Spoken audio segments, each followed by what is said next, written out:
guys.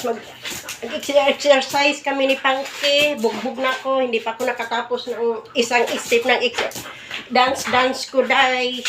Yan. Si ano naman talaga ito ang sumasayaw. Aray.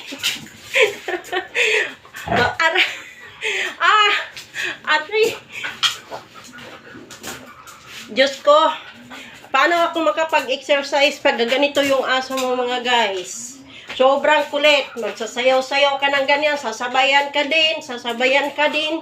Paano ka makapag-dance? O ano? Napagod ka din. O. Up. Step. 1, 2, 3. O, ano Pangki? Pagod na. O, hindi na niya kaya, guys. Pagod na si Pangki. Ayaw nang sumali sa dance ko. O, up na nga. Hindi na rin kayo mag-up. Talo. Ano?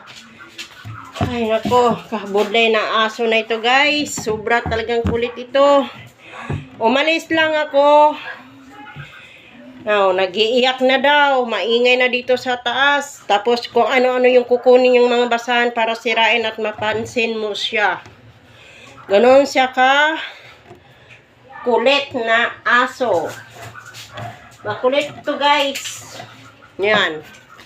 Pero ano naman si Pangki, guys. Maganda lang kasi pag may aso tayo kasi mapayapa yung tulog natin. Bantay sa bahay.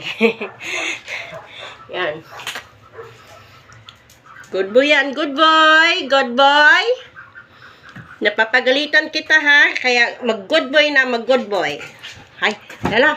Ayun, sa camera. Hindi nahihiya na, Hala, nakikita na mga fans ni Pangki.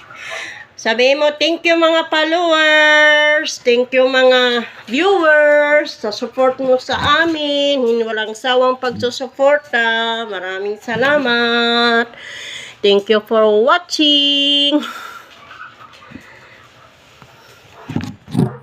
Thank you.